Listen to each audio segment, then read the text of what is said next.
simplement dire ne condamnons pas un homme avant que l'enquête soit faite. Aujourd'hui, on parle au présent, mais il faudrait parler au conditionnel. Ce n'est pas pour l'excuser ou ce n'est pas pour le protéger, mais simplement pour prendre des précautions. Si cet homme a tenu des propos négationnistes, eh bien, il y a une loi qui condamne les propos négationnistes. Mais aujourd'hui, l'enquête doit être faite. Ça a été filmé, donc l'enquête sera pas difficile à mener. Mais si propos négationniste a été tenu, il faudra le condamner. Et si ça n'a pas été tenu, ben, monsieur est droit dans ses chaussures, je veux dire. Au moins c'est clair par rapport à cette affaire-là. Donc on en sait un peu plus. Vas-y, excuse-moi. Je voulais juste savoir par rapport au négationnisme, qu'est-ce que c'est clairement? Est-ce que c'est simplement le fait de ne pas reconnaître l'existence des camps de concentration, de la Shoah et tout ça? Ou est-ce qu'à partir du moment où on conteste le génocide au Rwanda, est-ce qu'à partir du moment où on conteste le génocide turc vis-à-vis des Arméniens, est-ce qu'on est également négationniste? Et ma deuxième petite question est de savoir aussi qu'est-ce qu'on encourt, quelles sont les peines au niveau pénal réellement, un négationnisme. Est-ce que si on tient des propos chez soi, on peut être condamné, ou est-ce que c'est vraiment à partir du moment où on nous entend, ou est-ce que c'est dans le domaine public? Je ne suis pas spécialiste dans les questions juridiques, mais le négationnisme, c'est nier, minimiser ou justifier le génocide des Juifs, des Tutsis ou le génocide arménien. Et tu peux me répéter la question? La deuxième question, c'était simplement pour savoir, est-ce que à partir du moment où on est dans un domaine privé, est-ce qu'on peut être condamné si on nous entend tenir des propos négationnistes, ou est-ce que c'est vraiment à partir du moment où on est en dehors, où on s'expose et on montre clairement qu'on est, oui, si tu veux, dans une enceinte publique? Mais tout dépend. Si dans un domaine privé, tu dis des propos négationnistes que on peut considérer justement l'affaire de l'école comme dans un cadre privé. Ils étaient dans une salle et il y a une personne qui a été choquée, qui a médiatisé l'affaire, et donc voilà, tout propos négationniste est condamnable, que ce soit en privé ou en public. Moi, je vais juste lire le petit article qui va avec ce petit extrait. C'est donc à l'occasion d'une rencontre avec un rescapé des camps de concentration à l'Athénée Bruxelles 2, un enseignant a tenu des propos négationnistes, estimant que le récit donc de la personne qui était invitée, qui devait parler de la Shoah, expliquer aux jeunes ce qu'il en était, il a dit que ces propos étaient, enfin en tout cas que le récit était largement exagéré. Est-ce que là vraiment on peut rentrer dans le négationnisme à ce moment-là, simplement de remettre en cause la façon dont l'orateur a pu expliquer un peu sa version des faits? Vraiment, pour être honnête et pas pour éclipser la question, je préfère ne pas dire de bêtises parce que je suis pas spécialiste sur la question. Donc, aucune idée si ça peut être considéré comme du négationnisme ou non. C'est vrai. Laissons les spécialistes. Je pense que nous-mêmes on se pose la question, c'est parce qu'on parle beaucoup de cela et on a envie de pouvoir expliquer ça un peu aux jeunes et on n'arrive pas nous-mêmes à y répondre. Mais en tout cas, on ne va pas répondre à cette question ce soir. Mais en tout cas, sans être un spécialiste, aujourd'hui, génocide à l'encontre de la population juive, il y a eu génocide avec contre les Tutsis au Rwanda, il y a eu génocide arménien, il y a pas à nier ça, on ne peut être que scandalisé concernant le nombre de victimes, qu'il y en ait eu 6 millions, 12 millions, ou qu'il y en ait eu que 100 ou 200, c'est scandaleux. Tuer, assassiner une personne pour ce qu'elle est, c'est scandaleux, on ne peut être qu'offusqué. Arrêtons de vouloir. Il y en a certains qui veulent rééquilibrer les souffrances en disant mais oui, on parle plus d'eux que de nous. Ce n'est pas en niant ou en minimisant les souffrances d'une personne que on va être plus reconnu soi-même. Non, on doit lutter contre tous les racismes ensemble. Si chacun lutte contre le racisme dans son coin, on n'arrivera à rien. Finalement, on lutte contre son racisme. L'objectif, c'est de lutter contre tous les racismes, qu'on en soit victime ou pas. Et justement, dans ce sens-là, quelles sont concrètement vos actions? Donc je parle du MRAX. Qu'est-ce que vous mettez en place pour tu peux peut-être développer. Pourquoi tu nous piques nos questions comme ça? C'est parce que je voulais enchaîner. Mais t'as fait ça très bien, très bien. Tu peux continuer. Ouais, on n'a rien vu quoi.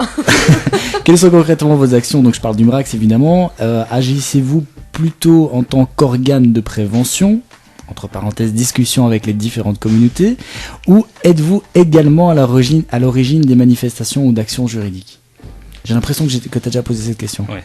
Je m'excuse. Mais en tout cas, quelles actions? Parce que ça, voilà. Ouais. Je répétais la question parce que on avait parlé de la deuxième partie de cette question, mais pas de la première. Effectivement, il y a de la prévention, mais malheureusement, on ne peut pas se limiter qu'à la prévention. Aujourd'hui, il y a des gens qui tiennent des propos racistes.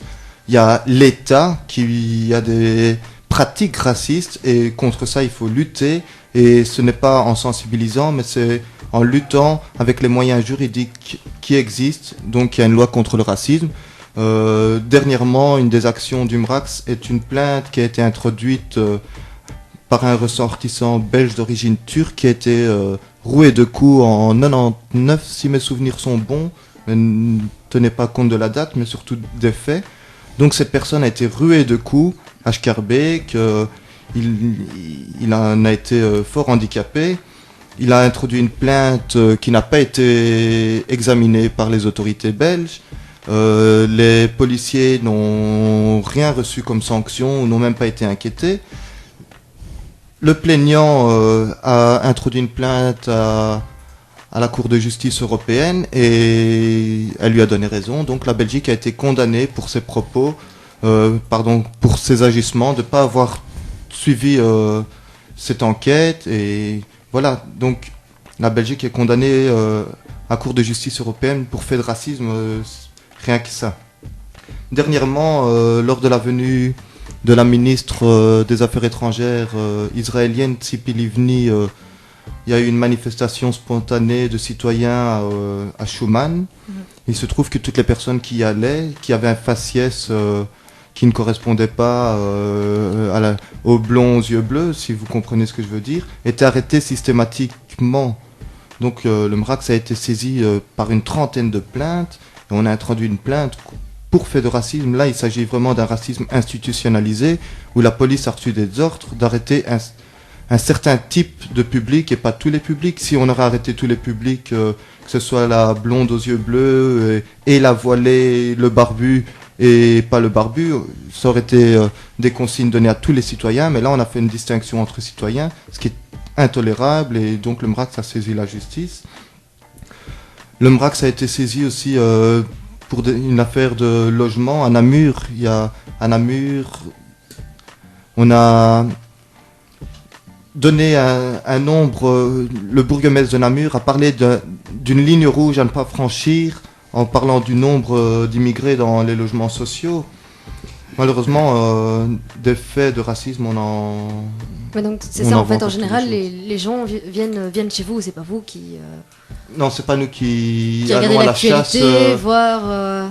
Donc si, bien sûr, on a un œil sur l'actualité, mais on invite surtout les gens à venir se plaindre au MRAX, que les gens soient bien conscients que le racisme est un délit, qu'il y a une loi qui existe pour ça, et donc être victime de racisme, faut arrêter de rentrer chez soi et de prendre sur soi et d'être mal pendant 2, 3, 4 semaines, si pas des mois, frustré parce qu'on a vécu un acte illégitime, un acte qui nous bouffe à l'intérieur du corps. Aujourd'hui, il faut aller porter plainte pour les faits de racisme. Et donc, pour le rappeler, vous avez notamment initié cette semaine contre le racisme, qui a débuté hier, c'est bien ça? Qui a débuté hier et qui a lieu jusqu'au 23 mars. Ok, et alors, est-ce que vous sauriez nous dire en quoi cela consiste exactement, cette semaine contre le racisme? Rapidement. Très rapidement. Parce qu'on est un peu à la bourre. Très rapidement, donc ce sont différents partenaires qui organisent des événements sur la thématique racisme,